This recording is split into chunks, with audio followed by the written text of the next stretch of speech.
আরে বন্ধুরা, একই দুর্দান্ত একটি ভিডিও। দুটি ছেলে বন্ধু একটি মেয়ে বন্ধুর কাছে একটি ইলেকট্রনিক্স ডিভাইস দেখতে পায়, কিন্তু সেই ডিভাইসটি ক্রয় করতে চায় দুটি ছেলে বন্ধু। মেয়ে বন্ধু ওটি বিক্রি করতে চায় দুটি ছেলে বন্ধুর কাছে, কিন্তু সে পরে একজন বন্ধু দেখতে ছিল এই ইলেকট্রনিক্স ডিভাইসটি। দেখার পরে সে চমকে আতঙ্কে ওঠে এবং সে বলে এই ডিভাইসটি আমি নিতে চাই। তখন মেয়ে বন্ধু বলে এই ডিভাইসটির দাম পড়বে অনেক টাকা, কিন্তু এত টাকা কেউ দিতে পারবে না। তারপর বন্ধু তখন পকেট থেকে 100 রুপিয়া টাকা বের করে দিল। তখন বান্ধবী তার হাত থেকে ডিভাইসটি কেড়ে নিল আর বলল এত টাকা দিয়ে আমি এই ডিভাইস বিক্রি করব না কখনোই, তুমি এটা নিতে পারবে না, তোমার নেওয়ার যোগ্যতা নেই।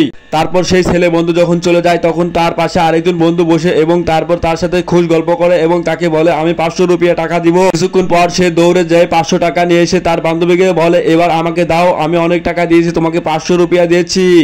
তার বান্ধবী বলছে আমার কাছে কি টাকা নেই, এই যে আমার কাছে অনেক টাকা আছে, আমি এত টাকা দিয়ে নিব না।